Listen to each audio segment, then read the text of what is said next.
The lights in ICU room 418 gave off a steady, sterile hum. Monitors beeped in quiet intervals beside my daughter's bed, each sound slicing through the fog in my head like clock ticks in a sealed room. Eliza lay still beneath a too-white blanket, her chest rising only because a machine commanded it. The clipboard was warm when I picked it up. Not from life, just the residual heat of someone else's hands. A pen sat on top uncapped, placed neatly as if I'd only come here to initial a package. At the bottom of the form, authorization to withdraw all life-sustaining measures. Her name typed in full, Eliza May Quill Wright. Behind me, Trey shifted in his chair. He stood as I hovered over the paper. "She wouldn't want this," he murmured, smoothing the front of his gray dress shirt. "Machines, tubes, not Eliza. You knew her. I did. I knew the girl who never finished her tea, who put cinnamon in her tomato soup, who hated anything done halfway. But I didn't know this. Not this silent version of her held hostage by lines and wires." Trey moved closer. I talked to Dr. Lindstrom again. No response. No cortical activity. He says we're prolonging the inevitable. My fingers touched the pen. A hand gripped my wrist. Firm, small, trembling. "Don't sign anything," the young nurse whispered. Her voice cracked, but her eyes, dark and glassy with fear, did not. "Please just trust me." Trey's body tensed. "Excuse me." Nurse Liana didn't answer him. Her eyes stayed locked on mine. Her fingers dug in tighter. "That's highly inappropriate," Trey snapped, stepping forward. "This is a private family matter. You're out of line." She turned her badge toward me. "Liana Tress, RN. I need to speak with Ms. Quill. Alone. Hospital protocol." "You can speak later," Trey snapped. "Right now she needs to do what her daughter would have wanted." The clipboard was still in my hand. I hadn't signed. I hadn't moved. My voice was quieter than I intended. "Trey, I think I need a moment. Just 10 minutes. He hesitated, lips pursed. "Don't drag this out, Marvena." I let the clipboard fall to the bed. 10 minutes, that's all. Liana led me out without another word. Down the hall, past the vending machines, into a small consultation room that smelled of stale coffee and bleach. She locked the door behind us with fingers that shook against the handle. Then she turned to face me. Breathless, pale, jaw tight with something urgent. "I think your daughter is still alive." And I believed her, even before she told me why. 6 days before the pen touched paper, I was standing in my daughter's kitchen, setting down a bag of groceries and wondering why the twins' bottles were still in the sink. Eliza had been home just under 2 weeks since her C-section. Recovery was slow, bruised, tired stitches, healing in neat, sterile lines. She still winced when sitting too fast. I took the soup from the bag, the butternut one she liked with extra nutmeg, and set it on the stove to warm. In the bassinet behind me, the smaller twin let out a soft gurgle. I adjusted the rolled towel beneath his head the way the nurse had shown her. The refrigerator door creaked as I opened it, inside bottles half-filled, no labels. I made a mental note to replace the pumping labels tomorrow. Their therapist appointments were still pinned on the fridge door circled in red, Wednesdays at 2:15. Eliza had asked me to drive them while she healed. I'd already budgeted it in. $120 a week for Instacart orders. $800 monthly still auto-drafting for the student loans I co-signed. Trey wasn't home. His laptop was closed on the counter, a tumbler glass half-rinsed beside it. The scent of whatever cologne he'd worn lingered faintly in the hallway, cooling mint and wood polish. I kissed Eliza's forehead before leaving. Her eyes were heavy-lidded from meds, but she smiled. "Thanks, Mama," she whispered, voice barely above a breath. 2 days later, Trey called. His voice cracked down the line, words splintered between breaths. She collapsed. I called 911, she's in ICU. The drive from Asheville to Durham blurred into a single stretch of night and road. I don't remember stopping for gas. My fingers were numb by the time I walked into the hospital at 2:11 a.m., a bag with her slippers in one hand, my phone in the other, still open to the GPS. Eliza was unrecognizable under the pale sheets. Tubes traced her body like lines in a sketch mechanical breathing too rhythmic to feel real. A nurse, someone I didn't know, checked vitals without meeting my eyes. Trey met me outside the room, red-eyed, hollowed out, or so it looked. They're saying the EEG shows no activity. Her brain. He swallowed, turned away. I didn't want to believe it either. I asked to speak to the neurologist. He said Dr. Lindstrom wasn't available at that hour, that everything would be explained in the morning. That morning never came. Instead, I met Chloe. She arrived with a tablet in her hand and a smile too soft for someone delivering grief. Coral dress heels a gold necklace with a bird charm that jingled as she moved. She stood beside Trey in the waiting room, her hand occasionally brushing his arm. When she leaned over the screen, grief counselor Trey said. When I asked, I nodded, but I noticed. The way she walked through the front door of Eliza's house the next day, without knocking. The way she reached for the baby monitor like she'd done it before. The way her hand grazed Trey's back while he stood at the kitchen sink. And the ring on her finger gold with a teardrop diamond just like the one Eliza wore before her hands swelled during pregnancy. Only this one wasn't tucked in a drawer. This one was worn openly, like it had always belonged. I didn't speak then. I watched. I packed the twins' bottles. I filled the diaper bag for tomorrow's appointment. I told myself I was tired. Grief made people strange, but that night I started writing things down. Small things. Times. Glances. That necklace. Because something was wrong. And it had teeth. The house was too quiet for a home with newborns in it. I let myself in using the code Eliza had set years ago, the same 4 digits she used for everything the year she graduated nursing school. One of the twins let out a soft cry from the nursery, but it settled before I could even hang up my keys. I passed through the kitchen on the way to the laundry room, glancing at the stove out of habit. The casserole dish I'd brought last week wasn't there, not on the counter, not in the sink. The dish was ceramic, hand-painted white base with blue peonies. Eliza had picked it out herself at a craft fair in Asheville. She used to call it the celebration pan. We baked her wedding morning cinnamon rolls in that thing. I opened the cabinet under the sink. Empty. The hallway was half lit with afternoon haze. Chloe padded barefoot into the living room, holding Eliza's planner in one hand and a glass of something pink in the other. Her toenails were painted a garish orange-red, the same color as the lipstick she'd worn yesterday. Her hair was up in a messy bun, and the long hem of Eliza's sleep shirt brushed her thighs. She didn't startle when she saw me. She smiled. I organized the diaper cabinet. Everything's labeled now. I didn't answer. My eyes drifted to the coffee table Eliza's wedding photo album was missing. I'd seen it there 2 days ago beside the pacifier basket. Now the spot held a glossy magazine folded open to a spa ad and someone's half-eaten granola bar. Trey emerged from the dining room sleeves rolled coffee mug in hand. Mornin' Marvena. We were just saying we need to go over the formula costs. It's adding up fast. His tone was breezy, but his eyes scanned me too carefully.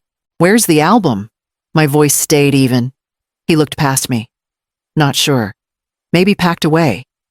We've been trying to declutter. He took a sip, watching me over the rim. The house title, Eliza wanted everything simple. We set up a joint trust. It's all handled. My hands stayed still at my sides, but my breath caught. I had co-signed that trust deed 5 years ago when Eliza's credit was low after nursing school. It was supposed to be temporary until she refinanced and put the house fully in her name. She told me last year she was updating it again, that she wanted the house to pass directly to the twins if anything ever happened, not to Trey. But she never mentioned finishing the paperwork. Trey turned away, humming, as he rinsed his cup. The pantry door creaked as he opened it. Chloe walked behind him, the planner now tucked under her arm like it belonged there. My casserole dish. Eliza's wedding album. Her planner. The trust. Pieces disappearing. I gathered the laundry from the dryer onesie's burp cloths, a sock no bigger than my thumb, and loaded the diaper bag for Wednesday's appointment. No one asked me to, but I needed to keep showing up until I had enough to stop pretending I didn't see what they were doing. Because if Eliza didn't wake up by Friday, I was beginning to understand exactly what Trey stood to collect. Back at the hospital, the rhythm of the floor had changed. Not louder or faster, just tighter, like everyone was holding something in. I stood at the foot of Eliza's bed while a nurse adjusted the IV pump. She paused, fingers hovering over the keypad. The screen glowed. Numbers blinked. Her mouth tightened, then relaxed, then tightened again.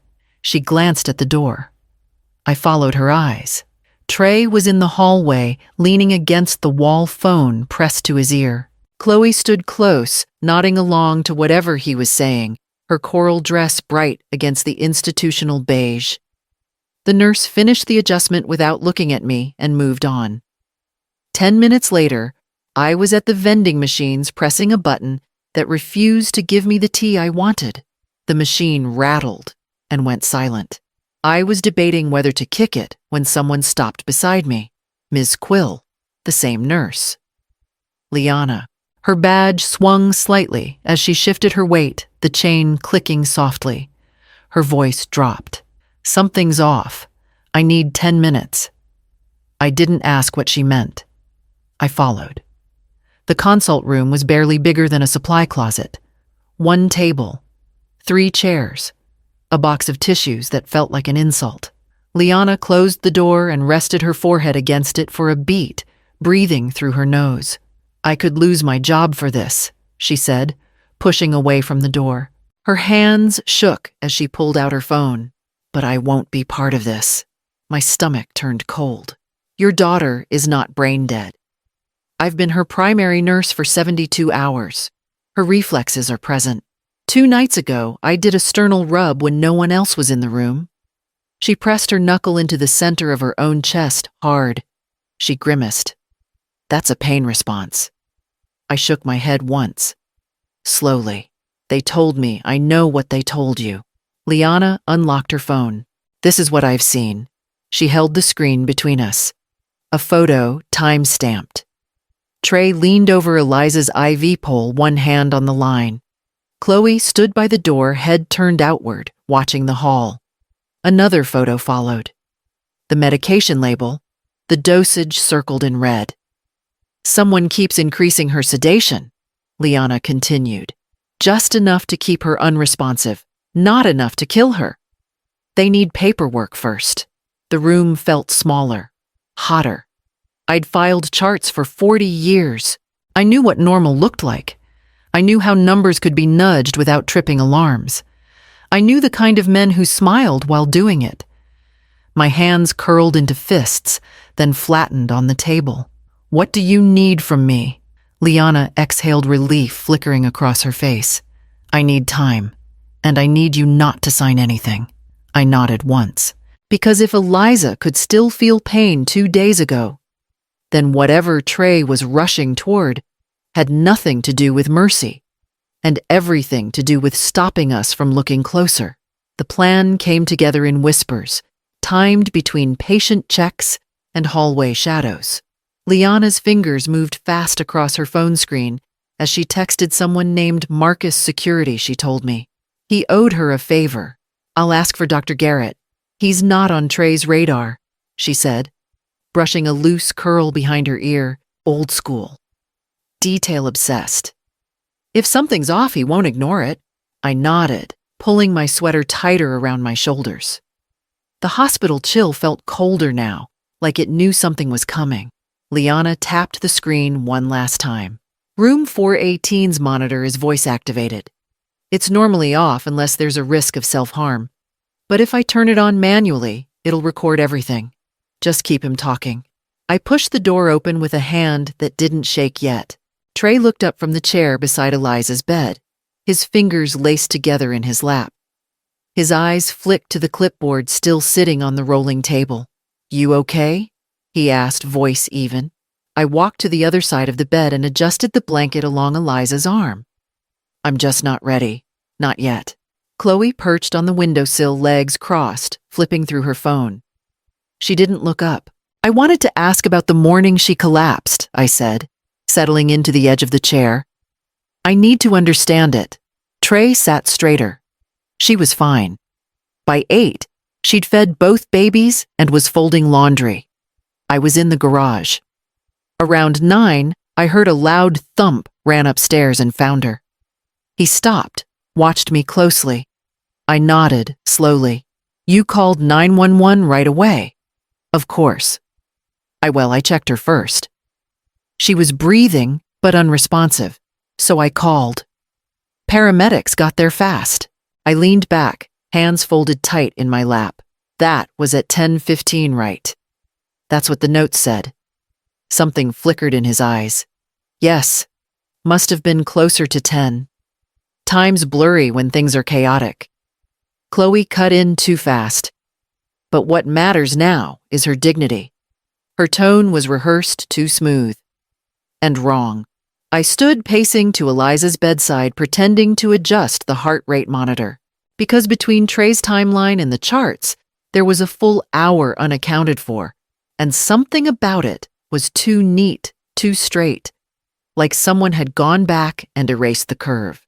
Liana slipped through the break room door, holding her phone in one hand, the flash drive in the other. Her face was pale lips, pressed tight, like she'd swallowed something heavy, and it hadn't settled. Marcus from security had come through. She plugged the drive into the computer beside the supply fridge. The hum of the vending machine filled the silence while the folder loaded. 36 hours of ICU surveillance condensed into red-tinted stills. "Watch this one," she said. A grainy clip began to play. Trey leaned over Eliza's IV pole, glancing toward the hallway. Chloe stood by the door, back straight, one hand on her hip. In the next frame, Chloe stepped closer to the bed and slid something from her purse into the drawer, then adjusted the monitor settings. Liana froze the footage and zoomed in. Around Chloe's neck, clear as day, hung Eliza's silver locket. The one with the boys' names etched on the inside. The one Eliza never took off. Another clip loaded. Nighttime. Parking lot. The timestamp blinked 10:04 p.m.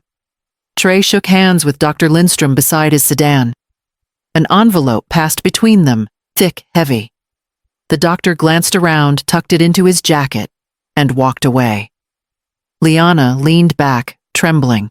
"Doctor, Garrett's reducing her sedation already," she whispered. "He's furious. He's calling hospital security. Says it's enough for internal review." I stood still for a second, breathing. Time to stall one last time. Back in the room, Trey's hands were folded, resting on the clipboard again. He looked up as I entered, lips already parting to speak. "I'm ready," I said quietly. "I just want 5 minutes alone with my daughter, to say goodbye in private." Chloe looked like she might object, but Trey stood, motioned her toward the hallway. "Of course." The door clicked shut behind them. Eliza lay perfectly still, her face impossibly soft, in the monitor's blue light. I took her hand, cool but not cold. "Baby girl," I whispered. "If you're still in there, give me something." Nothing moved. I held tighter. Then, barely visible, her left eyelid flickered. A flutter, no more than a breath. But it was there. "I'm not letting go," I whispered. "No matter what they say." The monitor beeped. The line on the screen shifted. Behind the door, I heard footsteps returning. The pen sat exactly where it had the first time, balanced on top of the paperwork, like an invitation. Trey stepped in close. His breath, steady, rehearsed. "I know this has been hard, Marvena, but I really think you're doing the right thing." I picked up the pen. Its weight settled into my fingers like a decision made. "I just have one question," I said, not looking up. When did you start planning to kill my daughter? Silence. Then a sharp inhale from Chloe behind him. Trey's voice dropped. Excuse me. I set the pen down. The sound was softer than expected, almost gentle. Was it before or after you told her to add your name to the house deed? Before or after she started talking about rewriting her will? Chloe's heel clicked backward. She turned toward the door. It opened before she could reach it. Dr. Garrett stepped in first, a folder tucked under one arm. 2 officers followed, badges, visible posture rigid. Behind them, Liana hovered with her hands clasped tightly in front of her scrubs. What the hell is this? Trey backed up a step. Chloe made a dash toward the hallway. One officer caught her by the wrist. Chloe Marin, you're under arrest for conspiracy to commit fraud and attempted murder. You have the right to remain silent. Chloe shrieked something unintelligible as the officer pulled her hands behind her back. Trey turned on Dr. Garrett. This is ridiculous. You have no proof. Dr. Garrett pulled a small object from his pocket and held it up between 2 fingers. A flash drive. I reviewed the footage myself. And the medication records. You bribed a physician, tampered with IV sedatives, and misrepresented brain death. I'd advise you to stop talking. Trey raised both hands. She was sick. I was following her wishes. The other officer stepped forward. Trey Whitlock, you're under arrest for attempted murder insurance fraud and falsifying medical documentation. Cuffs clicked. The pen rolled off the table and hit the floor. They didn't notice. Trey turned toward me, mouth half open, but I didn't flinch, didn't move. I just stood by Eliza's bed and waited until they were both gone. Because this time, they wouldn't be walking out free. The motel room smelled like stale air and off-brand cleaner. 30 years ago, I might have judged it. Now, after everything, it was a soft place to land $58 a night, pay as you go, no questions asked. The key was an actual metal key. I taped the receipt to the mirror so I wouldn't forget to re-up by Friday. Every morning, I drove back to the hospital. Same route. Same cup of gas station coffee. I parked under the same flickering light in the visitor's garage. Eliza opened her eyes 72 hours after the arrest. Not wide, not fast, but it was her. A blink first, then a flicker of recognition. Her lips didn't move, but her fingers did barely, like she was tracing the air between us. I leaned close, brushing hair from her forehead. Her voice, when it came, was a cracked whisper. Did he wear the gray tie? I smiled. Just once. And her lipstick matched. A tear broke the corner of her eye. I caught it with my sleeve. She slept again after that, but the light behind her eyelids stayed steady. She was here. She was back. While she rested, I handled what she couldn't. I called the elementary program to update the boys' guardianship records, signed the forms with my own hand. I'd raise them if I had to. Then the bank. The student loan Eliza co-signed for Trey was set to deduct again in 2 days. I froze the account with a 10-minute phone call and a scanned police report. I found the Cayman Islands tickets folded into a leather travel wallet tucked in Trey's gym bag. 2 one-ways first class. Departure dated 3 days from the day he tried to end my daughter's life. He hadn't packed much. 1 linen shirt, the gray tie. Chloe had posted bail but barely spoke. Her court date was set. Her charges wouldn't be swept under any rug. The house, Eliza's house, remained untouched, locked under emergency conservatorship. No one had stripped it yet. No one would. For the first time in days, I didn't check the mirror for blood pressure. I just sat beside my daughter's hospital bed and held her hand. Her grip tightened slightly. She was coming back. 1 blink, 1 whisper at a time.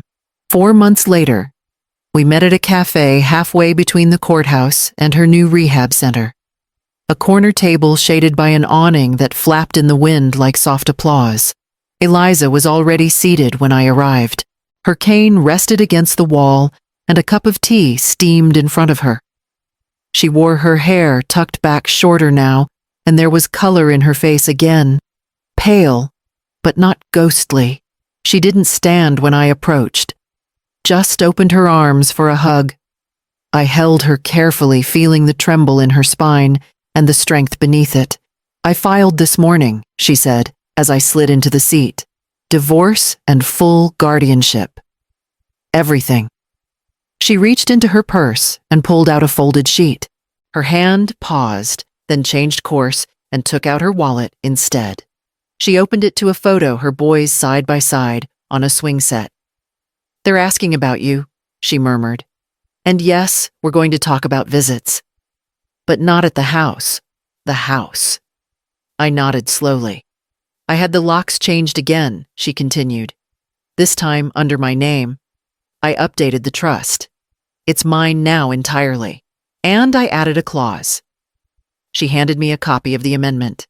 The language was clean, sharp, and final. "No one shall be granted access to the property at 212 Bramble Street unless by direct invitation of the primary trustee. No inherited access. No assumed rights. No exceptions. A boundary written in legal ink." "I couldn't stay there," I admitted. "Not after what happened. I stayed at the motel until rehab cleared for your discharge. I only came once just to drop off the box from evidence." Her eyes softened. "They gave back your casserole dish. It was sitting in a donation bin behind the church thrift store. Still had my label on the bottom." She laughed, not a full laugh, but enough to crack the heaviness between us. "I'm going to keep walking," she said, tapping her cane.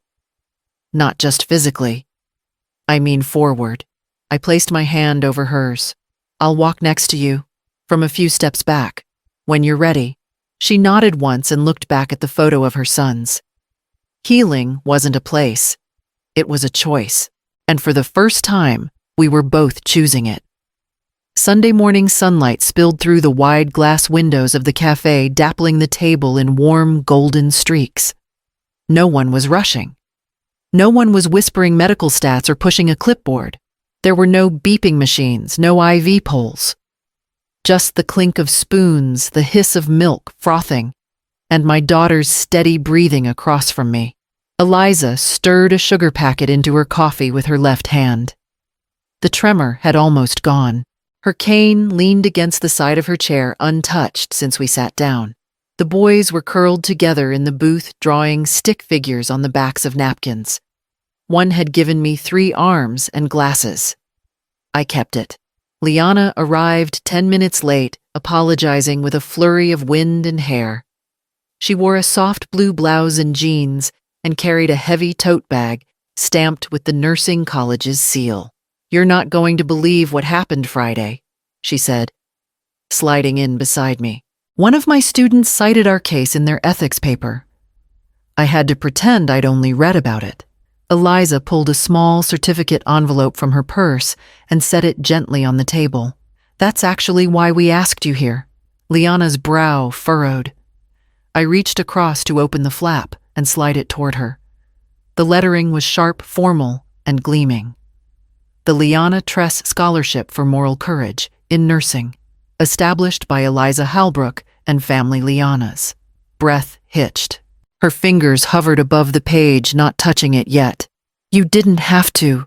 You saved my life," Eliza murmured, "and not just mine. This will go to nurses who speak up, who choose the patient even when it's hard."